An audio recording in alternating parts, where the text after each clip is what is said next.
नमस्कार दोस्तों, मैं हूं गौरव और आप देख रहे हैं मार्केट रिपोर्ट। आइए बात करते हैं क्रूड ऑयल एमसीएक्स की। दोस्तों, अभी आपकी स्क्रीन के सामने क्रूड ऑयल एमसीएक्स का चार्ट है, जिसमें मैंने 5 मिनट के टाइम फ्रेम को लगाया हुआ है और इसमें जिस तरीके की मूवमेंट लास्ट ट्रेडिंग सेशन में आई और पिछले कुछ दिनों से जिस तरीके का हम ट्रेडिंग सिनेरियो देख रहे हैं, उसे देखते हुए हम ये समझने की कोशिश करेंगे कि आने वाले टाइम में, आने वाले सेशन में वो कौन से प्राइस लेवल हैं जो इसमें सपोर्ट और रेजिस्टेंस का काम करेंगे, और उन्हें देखते हुए हमारा आगे का क्या व्यू है। क्या हमें बाइंग करनी चाहिए, सेलिंग करनी चाहिए, या थोड़ा सा वेट करना चाहिए किसी भी ट्रेड में एंटर करने से पहले। तो आइए शुरू करते हैं 5 मिनट के टाइम फ्रेम पे क्रूड ऑयल एमसीएक्स का चार्ट। दोस्तों, पिछले कई दिनों से क्रूड ऑयल में एक अच्छी तेज़ी इस तरीके की बनी हुई थी कि प्राइसेस कहीं से भी किसी भी एक स्ट्रॉन्ग लेवल को ब्रेक करने में एक अपना फेलियर शो कर रहे थे, जिसमें कल भी हमने एक प्राइस डिस्कस किया था जो नियरेस्ट लेवल था, जिसका ब्रेक करने के बाद मार्केट थोड़ा सा एक साइडवेज पैटर्न को ला सकता था या फिर थोड़ी सी करेक्शन आ सकती थी। वो प्राइस था 6340। कल मार्केट का जो लो प्राइस टच हुआ वो यही था 6340। यहाँ से मार्केट वापस ऊपर गया, वापस उसी रेंज को होल्ड करके रखा। हालांकि हाई भी ब्रेक नहीं हुआ था, प्राइसेस में कोई मेजर करेक्शन नहीं देखी गई थी। आज मार्केट में गैप डाउन ओपनिंग होकर शुरुआत हुई और प्राइसेस अभी तक एक इस रेंज को होल्ड करने की कोशिश कर रहे हैं। किस तरीके से हम इसमें क्रूड ऑयल में अब आगे का एक ट्रेंड देख रहे हैं, उसको देखते हुए अभी हम बात करेंगे।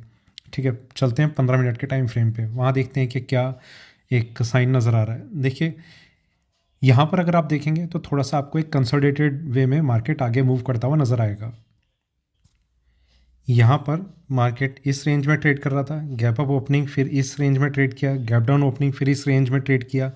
पर ओवरऑल अगर हम देखेंगे तो मार्केट की कोई डायरेक्शन बहुत स्पेसिफिक नहीं है 15 मिनट के टाइम फ्रेम में।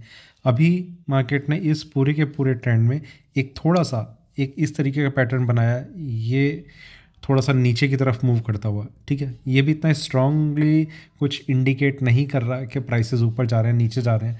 हालांकि थोड़ा सा एक टेम्पररी फेज में अगर हम देखें तो थोड़ी सी करेक्शन है। और आगे चलते हैं 1 घंटे के टाइम फ्रेम पे, यहाँ पर चीज़ें और क्लियर होनी शुरू होंगी। देखिए, क्रूड ऑयल के प्राइसेस में एक अपसाइड मोमेंटम था। प्राइसेस जो थे वो 6557 का एक हाई लगाने के बाद मार्केट में एक करेक्शन दिखा रहे हैं, जिसमें करंट प्राइस है 6259। ठीक है, यहाँ पर थोड़ा सा चीज़ें क्लियर हो रही हैं कि मार्केट में जो अपसाइड ट्रेंड था, कंसोलिडेशन आया और अभी थोड़ी सी करेक्शन दिखा रहा है। ये अलग अलग टाइम फ्रेम में देखने का ये थोड़ा सा बेनिफिट हो जाता है कि थोड़ी क्लैरिटी आने लग जाती है। 15 मिनट के टाइम फ्रेम पे इतना पोर्शन हमें नज़र आ रहा था। ठीक है, और थोड़ा सा आगे चलते हैं 4 घंटे के टाइम फ्रेम में। यहाँ पर अगर हम देखें तो प्राइसेस में मेजर करेक्शन के बाद एक अपसाइड मोमेंटम बना हुआ है, जिसमें मार्केट ने यहाँ पर एक कंसोलिडेशन दिखाना शुरू किया है। अभी टेम्प्ररी एक सेलिंग प्रेशर इंट्राडे में मार्केट में बना हुआ है। वो मैं क्यों कह रहा हूँ, क्योंकि मार्केट में कल 2 लेवल हमने डिस्कस किए थे, जिसमें 6340 एक लेवल था, दूसरा लेवल था इसमें 6270। 6270 को भी मार्केट ब्रेक कर चुका है। 6340 कल का लो था ही, उसे भी मार्केट ब्रेक कर चुका है। इनफैक्ट उसके नीचे ही मार्केट ने अपनी ओपनिंग की है। तो थोड़ा सा इंट्राडे में भी सेलिंग प्रेशर बना रह सकता है। कोई भी रिकवरी आती है मार्केट के लिए, उस पर सस्टेन करना अपने आप को थोड़ा सा मुश्किल होगा। अभी आगे हम किस तरीके से देख रहे हैं वो भी अभी हम डिस्कस करेंगे। चलते हैं अपने डेली टाइम फ्रेम में। यहाँ पर अगर हम देखें तो क्रूड ऑयल में एक selling, buying, major crash, major bull run और अभी एक कंटिन्यूस डाउन ट्रेंड जैसा, मतलब एक करेक्शन जैसा एक मोमेंटम अभी इसमें बनना शुरू हो रहा है। ठीक है, ये देखिए, एक चीज़ मैं आपको क्लियर करता हूँ, ये टेम्पररी फेज़ है। ये एक छोटे टाइम के लिए मार्केट एक करेक्शन दिखाता है और उस करेक्शन का रीज़न ये होता है कि जब भी कोई चीज़ में एक कंटिन्यूस अप ट्रेंड आता है तो मार्केट में करेक्शन आती है, पर वो करेक्शन कहाँ तक आ सकती है, किसके बाद उसमें वो करेक्शन एक बेरिश जोन में कन्वर्ट हो जाएगी, तो उन चीज़ों को थोड़ा सा हम समझने की कोशिश करते हैं। चलते हैं वापस 1 घंटे के टाइम फ्रेम पे, उन लेवल्स को अब हम डिस्कस करते हैं जो हमारे लिए इम्पॉर्टेंट हैं। सबसे पहली चीज़ कि मार्केट में जो अब करेक्शन आनी है उसमें मार्केट कहाँ कहाँ सपोर्ट ले सकता है। अगर यहीं से मार्केट ऊपर की तरफ मूव करता है, बिल्कुल इसी लेवल से, जैसे 6 to 7 के आसपास अभी मार्केट ट्रेड कर रहा है और मार्केट में ऊपर जाने लगता है 6400 या थोड़ा सा इससे और ऊपर आ जाता है, तो कोशिश आपकी ये रहनी चाहिए कि मार्केट में आप अपनी पोजीशन को थोड़ा सा कम करना शुरू कर दें। ठीक है, ये एक सिनेरियो का मार्केट यहाँ से ऊपर की तरफ जाता है, आपकी पोजीशन है। दूसरा कि मार्केट में अगर करेक्शन रहती है, देखिए अभी मार्केट में एक सेलिंग प्रेशर बना हुआ है। अब यहाँ पर दो चीज़ें आती हैं, या तो आप अपनी पोजीशन से अभी निकल जाओ, जो थोड़ा सा रिस्क ले सकते हैं वो अपसाइड का रिस्क ले सकते हैं। ठीक है, यहाँ पर मार्केट आया 6400 के थोड़ा सा ऊपर, वो वहाँ पर एग्जिट कर लें। तीसरा, जो एवरेज करने का सोच हैं तो वो ऑब्वियसली अपनी पोजीशन को होल्ड करके रखेंगे, तो उनके लिए क्या रह सकता है, पहली चीज़ के मार्केट में जो नेक्स्ट सपोर्ट है वो है 6100 पे। इसमें 6050 इस प्राइस को मार्केट को ब्रेक नहीं करना चाहिए। ठीक है, या सिर्फ हल्का सा अगर टच कर दिया तो उसके नीचे सस्टेन ना करे। 6050 यहाँ पर बहुत स्ट्रॉन्ग सपोर्ट है, इसे ब्रेक करने का मतलब मार्केट में थोड़ा सा और सेलिंग प्रेशर बन सकता है, जिसमें लास्ट 5800 पर एक सपोर्ट रहेगा, उसके भी नीचे आने का मतलब एक्सट्रीमली बियरिश मार्केट हो जाएगा। पर ये सारे के सारे सपोर्ट लेवल हैं, ये यहाँ से ऊपर जब तक मार्केट है एक उम्मीद ये हमेशा बनी रहेगी कि मार्केट एक टर्न ले सकता है। 6100 फिलहाल एक 6100 या उससे थोड़ा सा ऊपर मार्केट एक अच्छा सपोर्ट ले सकता है। 6050 ये वो प्राइस है जो मार्केट को ब्रेक नहीं करना चाहिए। ठीक है, यहाँ से मार्केट में कोई भी बाइंग या सेलिंग मैं ये आप बोलता हूँ कि अभी ना करें जब तक मार्केट में एटलीस्ट 6200 ब्रेक ना हो। इसके बाद 6100, इससे थोड़ा सा ऊपर मतलब 6100 से 6125 के बीच में अगर आपको प्राइस मिलता है तो वो एक अच्छा प्राइस रहेगा और मार्केट वहाँ से एक अपसाइड के लिए टर्न ले सकता है। तीसरी चीज़ के मार्केट में एक अपसाइड मूवमेंट जो बनता है, अगर यहीं से मार्केट ऊपर आता है तो आप कुछ ना करें। देखिए शॉर्ट सेलिंग की रिकमेंडेशन इसलिए नहीं है क्योंकि मार्केट में एक स्ट्रेंथ अच्छी है और प्राइसेस कहीं से भी अगर एक अपसाइड मूवमेंट दिखाते चले गए तो कहीं ना कहीं आपके लिए एक लॉस का वो रीज़न बन जाएगा। तो 6400 के थोड़ा सा ऊपर एक्सपेक्टेशन ये है कि शायद वापस से करेक्शन आ जाए अगर मार्केट यहीं से टर्न लेता है, पर उसे आप अवॉइड करें। शॉर्ट सेलिंग एक बढ़ते हुए मार्केट में करना थोड़ा एक गलत डिसीजन है। ठीक है, तो ये कुछ लेवल्स थे जिसमें 6100 से थोड़ा सा ऊपर मार्केट एक सपोर्ट लेने की कोशिश कर सकता है अगर इसी तरीके की एक सेलिंग इसमें बनती रही तो। चलते हैं अब अपनी नेक्स्ट कमोडिटी पे। दोस्तों हमारी नेक्स्ट कमोडिटी है गोल्ड एमसीएक्स। गोल्ड एमसीएक्स में हमने कल देखा मार्केट में एक और फ्रेश हाई टच हुआ और उसके बाद एक साइडवेज ट्रेंड अभी चल रहा है। मार्केट में कोई भी सेलिंग या बाइंग का अभी कुछ एक डायरेक्शन नहीं बनी हुई है, हालांकि थोड़ा सा मार्केट अपनी स्ट्रेंथ को होल्ड करने की कोशिश कर रहा है और ये तब कोशिश कर रहा है जब बाकी कमोडिटीज़ में अगर हम देखें तो थोड़ा सा एक इंट्राडे में एक सेलिंग प्रेशर बना हुआ है। क्रूड ऑयल में है, सिल्वर में है, कॉपर में है।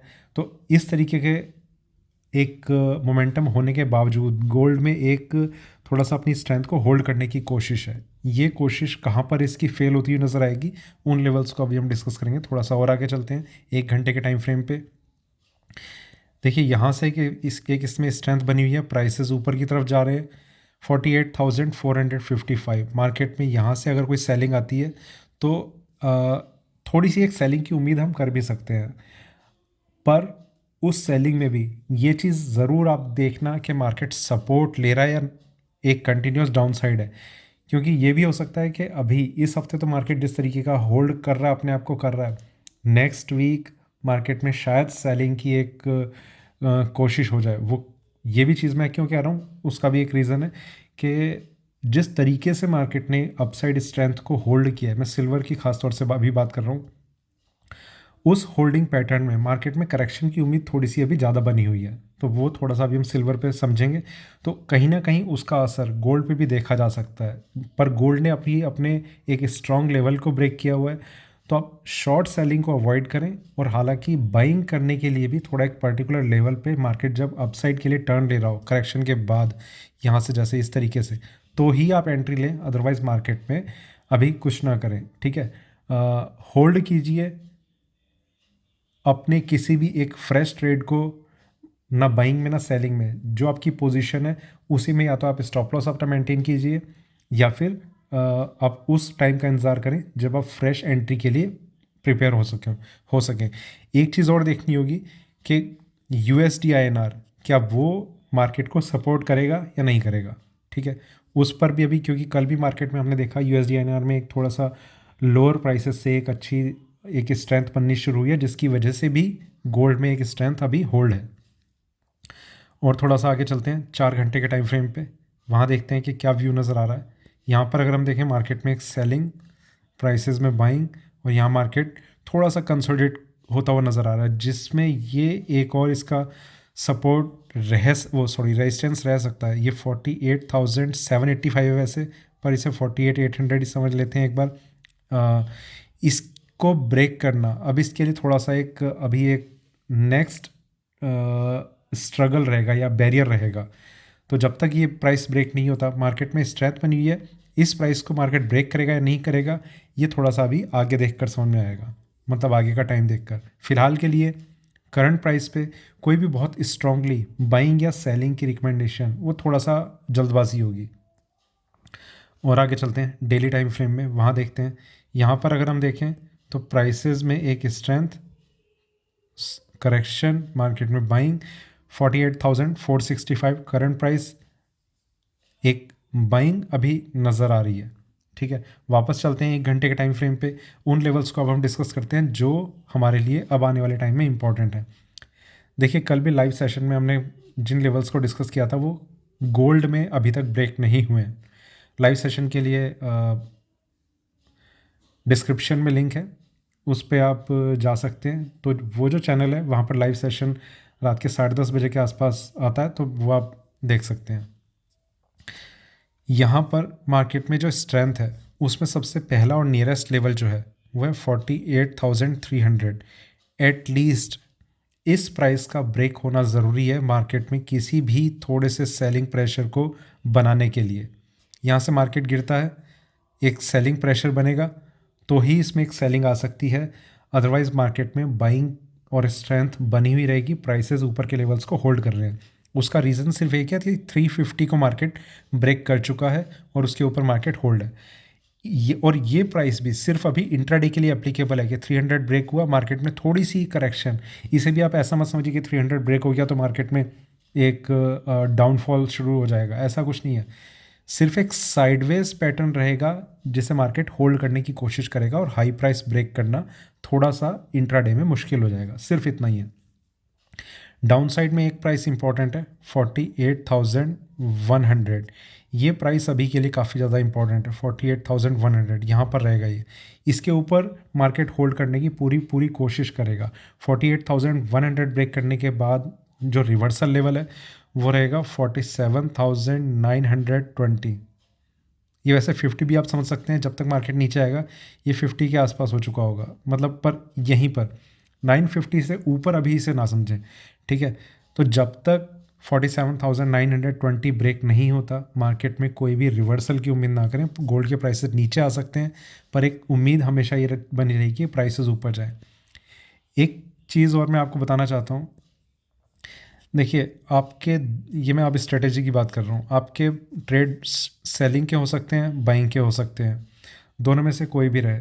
अभी ये आपका डिसीज़न होना चाहिए कि आपने ट्रेड क्या लिया है। इंट्राडे के लिए लिया है तो फिर इसे सिर्फ और सिर्फ इंट्राडे के लिए रखो। दूसरी चीज़, आप डेली बेसिस पे जितना आप अपना लॉस समझ के रखते हो उससे ज़्यादा आप एक्सीड ना करो, ठीक है। ये कुछ चीज़ें हैं जो बहुत इंपॉर्टेंट हैं। यहाँ पर मैंने जैसे 3 लेवल्स अभी आपको बता दिए मोटे मोटे। एक 300 जो एक साइडवेज पैटर्न को कंटिन्यू करेगा, दूसरा 48,100 जिसके बाद मार्केट में थोड़ी सी वीकनेस आ सकती है जिसके चांसेस बढ़ जाएंगे, तीसरा 47,950। ये 3 लेवल हैं जिसमें ये रिवर्सल का लेवल है, ये वीकनेस का और ये साइडवेज पैटर्न का, ठीक है। इन तीनों में आप चाहे तो ये चीज़ अपने आप से खुद से भी पूछ सकते हैं, या फिर मतलब जो जनरल बिहेवियर रहता है ट्रेडर का वो मैं बताता हूँ। मतलब ये चीज़ें मैं नोट करता रहता हूँ। आपने कोई बाइंग का मान लीजिए कोई ट्रेड लिया हुआ है, आप यहाँ पर नहीं एग्जिट करेंगे 48,300 पे, आप इसे यहाँ भी एग्जिट नहीं करेंगे जो प्राइस दूसरा है 48,100 पे, जब तक वो रिवर्सल लेवल नहीं टच हो जाएगा अब उसे होल्ड करके रखेंगे। ये चीज़ ठीक है ना, मतलब जो मैं कह रहा हूँ ऐसा ही होता है जनरली। प्राइसेस यहाँ से अगर ऊपर जाते रहते हैं तो आपको थोड़ा सा प्रॉफिट आएगा, आप यहाँ पर एग्जिट कर जाएंगे। मतलब मान लीजिए 48,700 आ रहा है, आप एग्जिट कर जाएंगे तो आपका जो प्रॉफिट है यहाँ से अगर मैं काउंट करूँ 700 तक का, वो आपका 200-250 पॉइंट का हो सकता है। और जो आप लॉस लेके चल रहे हैं वो यहाँ तक का आप लेके चल रहे हैं। तो इसलिए मैं ये चीज़ बता रहा हूँ आपको कि अगर आप 1:5 या 1:6, ये लॉस वाला रेशो है, लॉस के फेवर में ज़्यादा है, ठीक है। इतना बड़ा अगर आप कोई रिस्क लेके चल रहे हैं तो आपका प्रॉफिट का भी, या तो आप प्रॉफिट ज़्यादा आप मान के चलिए, ठीक है, या फिर आप लॉस इतना ना मान के चलिए। लॉस में भी आपका यहाँ का लेवल होना चाहिए। ट्रिगर हो गया ठीक है, वरना कल देखेंगे इंट्राडे में अगर बाइंग रहती है तो हम देखेंगे, या जो भी रहेगा, जो भी फ्रेश लेवल होंगे, फ्रेश ट्रेंड होगा उस तरीके से। तो इस तरीके के में आपको इंट्राडे, तो इंट्राडे में आपको सोचना है, पोजिशनल है तो पोजिशनल सोचना है, ठीक है। अब हम चलते हैं अपनी नेक्स्ट कमोडिटी पे। दोस्तों हमारी नेक्स्ट कमोडिटी है कॉपर MCX। यहाँ पर हम देख रहे हैं मार्केट में एक स्ट्रेंथ बनती चली गई। कल मार्केट में एक ब्रेकआउट आया था 754 पे, मार्केट में एक अच्छी जंप आई 761.90 का एक शायद यही हाई लगा था। यहाँ से मार्केट में सीधा गैप डाउन ओपनिंग और प्राइसेस यहाँ से वापस एक अपनी स्ट्रेंथ को दिखाने की कोशिश कर रहे हैं, जिसमें करंट प्राइस है 755.25। आगे किस तरीके का सिनेरियो रह सकता है उसमें सबसे पहली चीज़ के मार्केट ने गैप डाउन ओपनिंग करी है, और ये सेम उस तरीके का पैटर्न है जो आप 1 घंटे के टाइम फ्रेम पे अगर चलेंगे, इसमें तो शायद नहीं आएगा। यहाँ पर इससे पहले ये 757 का एक 0.50 का हाई लगा था, 761.90 गैप डाउन ओपनिंग, और मार्केट थोड़ा सा अपनी स्ट्रेंथ को वापस लाने की कोशिश कर रहा है। और थोड़ा सा आगे 4 घंटे के टाइम फ्रेम पे यहाँ वो चीज़ है, मार्केट में एक फ्रेश हाई लगा और gap down opening, prices recover करे और प्राइसेस नीचे, फिर ऊपर, फिर नीचे, फिर फ्रेश आई, गैप डाउन ओपनिंग, ठीक है। तो यहाँ पर ये चीज़ हमें देखनी होगी कि क्या मार्केट यहाँ पर इस हाई प्राइस को जल्दी ही ब्रेक करने की कोशिश कर रहा है। अगर इसमें थोड़ा बहुत भी टाइम लगा तो चांसेस ये बनने लग जाएंगे कि मार्केट में एक रेजिस्टेंस इस प्राइस पर क्रिएट हो जाएगा। उसका यहाँ पर मैंने कई बार ये चीज़ भी बोली है कि अगर कोई भी मार्केट या कोई भी ट्रेडिंग इंस्ट्रूमेंट बिल्कुल क्लोजिंग सेशन के आसपास, ख़ास तौर से जैसे MCX की हम बात कर रहे हैं, क्योंकि ये प्राइस कॉपर का अगर आप कॉमेक्स का चार्ट देखेंगे वहाँ पर वो हाई प्राइस टच नहीं हुआ है, सिर्फ MCX पे हुआ है। यहाँ कोई भी बिल्कुल क्लोजिंग सेशन पे अगर मार्केट किसी हाई या लो को ब्रेक करता है तो वो एक डाउटफुल सिनेरियो हो जाता है। क्लोजिंग प्राइस पे उसका ब्रेक करने का ज़्यादा मोटिव ये होता है कि मार्केट में स्टॉप लॉस ट्रिगर हो जाए, ठीक है। किसी का यहाँ पर अगर स्टॉप लॉस लगा हुआ होगा, किसी ने शॉर्ट सेल अगर करा हुआ होगा, तो वो यहाँ पर ट्रिगर होते हैं। वैसे भी कल मार्केट में एक स्ट्रेंथ बनी हुई थी और प्राइसेस जो है वो ऊपर थे, पर फिर भी अभी हम जो लेवल्स हैं उन्हें हम डिस्कस करेंगे। थोड़ा सा और आगे चलते हैं डेली टाइम फ्रेम पे। यहाँ पर भी जो मतलब जो ट्रेंड है वो ऑब्वियसली एक स्ट्रेंथ को अभी भी होल्ड करने की कोशिश कर रहा है, और कल भी इसने एक अच्छी मूवमेंट दिखाई। तो जिसने इंट्राडे में एक ब्रेकआउट पे कोशिश की होगी तो कहीं ना कहीं थोड़ा सा प्रॉफिट रहा ही होगा, जो कल एग्जिट कर चुके हैं। जो पोजिशनल है उनके लिए अभी हम डिस्कस कर लेंगे। 1 घंटे के टाइम फ्रेम पे चलते हैं, ठीक है। यहाँ पर मार्केट में एक upside strength, gap down opening, market में थोड़ी सी अपनी स्ट्रेंथ को रिकवर करने की कोशिश। जो इंट्राडे का प्राइस था अगर हम इस लाइन पे कहें तो ट्रिगर हो चुका है, यहाँ 749 पे था, ठीक है। ये प्राइस एक्चुअली इसके भी ऊपर आ चुका था, 753 पे आ चुका था जब तक मार्केट क्लोज हुआ था। पर जो भी है, दोनों लेवल ब्रेक हो चुके हैं मार्केट ने जिस तरीके से अपनी ओपनिंग करी है। अभी जो प्राइस ज़्यादा इंपॉर्टेंट है वो है 746। इस प्राइस को अगर मार्केट ब्रेक करता है तो आपका पोजिशनल अगर आउटलुक है तो आपको एग्जिट कर जाना चाहिए, ठीक है। अगर और इसे एग्जिट करने के बाद ऐसा नहीं कि सेलिंग कर लें, सेलिंग आपको इस ट्रेंड लाइन के बाद ही करनी है, जो शायद 734 के प्राइस पर हम कह सकते हैं आ चुकी है। 746 पे आपको एग्जिट कर जाना चाहिए अगर मार्केट इसे ट्रिगर कर देता है और थोड़ा सा भी इसके नीचे सस्टेन करता है। अदरवाइज मार्केट में एक स्ट्रेंथ बन रही है, जिसमें वापस प्राइसेस को 760 के ऊपर सस्टेन करना ज़्यादा ज़रूरी है अपनी स्ट्रेंथ को वापस रीगेन करने के लिए। तो ये दो लेवल हैं जो अभी के लिए काफ़ी इंपॉर्टेंट है कॉपर में। जो ट्रेंड है वो अभी अपसाइड का है, ये देखना होगा मार्केट में इंट्राडे में इतना रिकवर कर पाता है या नहीं कर पाता, 760 के ऊपर आ पाता है नहीं आ पाता। अगर 760 के ऊपर मार्केट आ जाता है तो इसमें और ज़्यादा स्ट्रेंथ की उम्मीद बनी रहेगी कि प्राइसेस 762, 3, 4, 65, 67 यहाँ तक के प्राइसेस, मतलब 67 तक आज ही आज में बहुत इजीली मार्केट आ जाएगा और शायद उसके ऊपर भी चला जाए अगर 760 के ऊपर मार्केट होल्ड करता है। ठीक है, तो ये कुछ इस तरीके का पैटर्न बन रहा है। और शॉर्ट सेलिंग तब तक आप अवॉइड करें इसमें जब तक मार्केट 732 या 734 मार्केट ब्रेक नहीं करता। ठीक है, चलते हैं अब अपनी नेक्स्ट कमोडिटी पे। दोस्तों सिल्वर MCX में जिस तरीके का एक ट्रेंड चल रहा है मार्केट में बाइंग, और ये प्राइसेस धीरे धीरे एक अपसाइड मोमेंटम बना के अपने आप को होल्ड करते हुए नज़र आ रहे हैं। क्या इसमें अभी बाइंग और ज़्यादा बाकी है या सेलिंग के इंडिकेशन है, और दोनों ही सिनेरियो को कंसिडर करते हुए किस तरीके से हम अभी ट्रेड कर सकते हैं। देखिए, एक चीज़ का हमने वेट किया, जब भी कोई ब्रेकआउट आता है तो उसके बाद थोड़ा सा मार्केट को मतलब अगर आपसे वो मिस हो गया या जो भी प्राइसेज है जो हैं वो काफ़ी दूर निकल चुके हैं, तो अब क्या कर सकते हैं, किस तरीके से कर सकते हैं। 1 घंटे के टाइम फ्रेम पे देखते हैं एक बार। यहाँ भी अगर हम देखें तो मार्केट में इस के बाद एक काफ़ी स्ट्रॉन्ग स्ट्रेंथ बनी रही जिसमें मार्केट यहाँ पर थोड़ा सा कंसोलिडेशन दिखा रहा है। ठीक है, ये पहला वो रेंज है जहाँ पर मार्केट ने कंसोलिडेशन स्टार्ट किया है।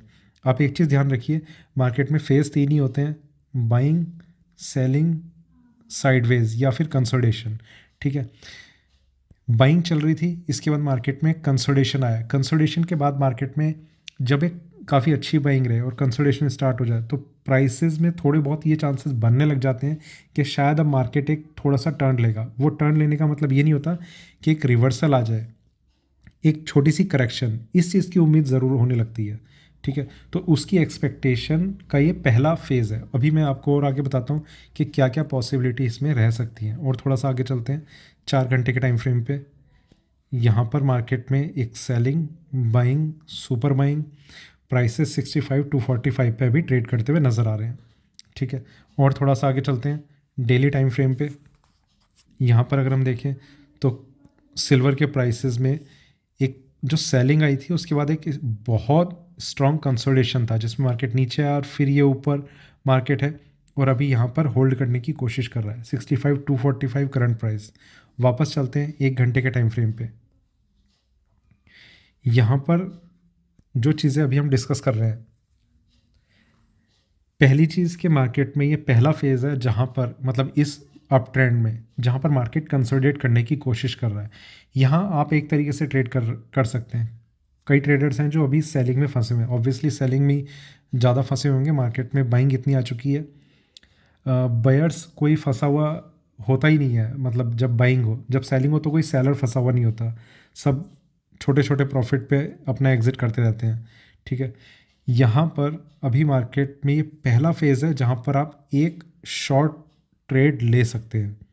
ठीक है, मार्केट में इसके बाद मैक्सिमम 1 या 2 ऐसे फेजेस और आ सकते हैं। अगर मतलब ये मैं उस सिनेरियो की बात कर रहा हूँ जो वर्स्ट टू वर्स्ट सिनेरियो हो सकता है। ये पहला है जिसमें आप अपनी 30% जो सिल्वर है वो आप शॉर्ट सेल कर सकते हैं। देखिए, यहाँ पर मार्केट अगर नीचे आया तो ठीक है, जहाँ पर भी एक कंसिडरेबल एक प्रॉफिट नज़र आ रहा है वहाँ पर निकलेंगे। अब ऐसे सिनेरियो में दूसरा जो एक पॉसिबिलिटी बनती है कि एक और जंप आ पाए और उसमें जहाँ पर मार्केट फिर कंसोलिडेट करेगा वहाँ पर और 30% को हम सेल कर सकते हैं। ऐसा एक और तीसरा फेज़ हो सकता है मैक्सिमम।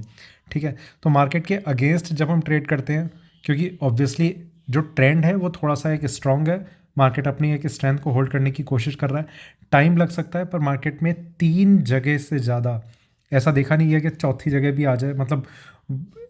मतलब मैंने किसी चार्ट पर नहीं देखा कि इतनी स्ट्रॉन्ग स्ट्रेंथ जब तक मार्केट में कंटिन्यू रहती है, या तो मार्केट एक ही सिंगल फेज़ में कंटिन्यू करता रहेगा और कहीं कंसोलिडेट नहीं करेगा, ये पहला कंसोलिडेशन यहाँ पर आया, इसके और ऊपर जाएगा, कंसोलिडेशन आएगा, इसके और ऊपर जाएगा, कंसोलिडेशन आएगा, और उसके बाद चांसेस बहुत हाई इस चीज़ के हो जाते हैं कि मार्केट में क्रैश आ जाता है। ठीक है, तो ये पहला वो एरिया है जहाँ पर हम सेल के लिए कोशिश कर सकते हैं, जिसमें लेवल्स जो थोड़ा सा सेलिंग को सपोर्ट करेंगे वो कौन कौन से रहेंगे। सबसे पहला रहेगा 64,700 मार्केट में ब्रेक होना। इस प्राइस को मार्केट अगर ब्रेक करता है तो वो थोड़ा सा सेलर्स के लिए एक कंफर्टेबल जोन आ जाएगा कि अब मार्केट में हाई प्राइस ब्रेक होना मुश्किल है। इसके बाद जो प्राइस रहेगा वो 63,250 है, थोड़ा सा ज़्यादा नीचे है, पर इसे ब्रेक करना फिर मार्केट के लिए ज़रूरी रहेगा। और जो लास्ट प्राइस है जो मार्केट में एक रिवर्सल लाएगा वो 62,500 है।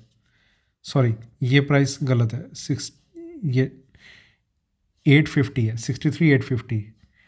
जो लास्ट प्राइस है वो 62,500 है, जो रिवर्सल का रहेगा, जो उनके लिए मतलब सेलर्स के फेवर में बहुत स्ट्रांगली आ जाएगा और मार्केट जो है वो क्रैश होने लग जाएगा। ठीक है, तो ये 3 लेवल्स हैं जो सेलर्स के लिए सपोर्ट का ब्रेक होना, ये उनके लिए ज़्यादा उनके फेवर में रहेगा। चलते हैं अब अपनी नेक्स्ट कमोडिटी पे।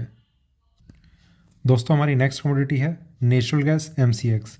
इसमें हम देख रहे हैं कि प्राइसेस में एक कंटिन्यूस डाउन साइड बनी हुई है, और उसका रीज़न ये है कि मार्केट ने अपना जो लास्ट सपोर्ट लेवल था वो भी कल ब्रेक कर दिया 295 का। कल हम इसे डिस्कस कर रहे थे जब वीडियो में, जब प्राइस चल रहा था 295 को ब्रेक करा, मार्केट में काफ़ी नीचे के लेवल्स टच हो गए 282 के आसपास। यहाँ से थोड़ी सी रिकवरी आ रही है, 296.60 का एक हाई लगा है, जिसमें अभी के लिए मार्केट में 297 के प्राइस को पहला वो प्राइस है जो मार्केट को ब्रेक करना है एक किसी अपसाइड स्ट्रेंथ के पहले स्टेप के लिए। ये प्राइस जब तक ब्रेक नहीं होता 297 का, तब तक मार्केट में कोई इस तरीके का भी इंडिकेशन नहीं है कि फ्रेश लो लगेगा या नहीं लगेगा। इसे ब्रेक करता है तो मार्केट में एक साइडवेज पैटर्न स्टार्ट हो सकता है, जिसमें लो प्राइस का ब्रेक करना वो मार्केट के लिए थोड़ा सा मुश्किल हो जाएगा।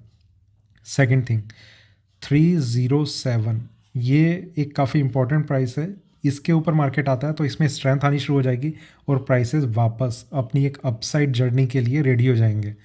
तो 307 ज़्यादा इंपॉर्टेंट है। 297 के ऊपर मार्केट थोड़ा सा आ सकता है, एकदम से एक रेजिस्टेंस 307 पे। उसके बाद जो इसमें एक प्राइस है वो है 334। इसके बाद मार्केट में वापस एक सुपर बाइंग स्टार्ट हो जाएगी। जो प्राइस यहाँ पर नज़र आ रहा है मार्केट में और ज़्यादा तेज़ी दिखने लग जाएगी। तो 307 इन तीनों लेवल्स में जो समझ में आ रहा है, ये प्राइस काफ़ी ज़्यादा इंपॉर्टेंट है। अगर ये ब्रेक नहीं हो रहा, 297 ब्रेक होने पर सिर्फ एक कंसोलिडेशन स्टार्ट होगा। आप ये चीज़ ध्यान रखिए, ये बाइंग का लेवल नहीं है।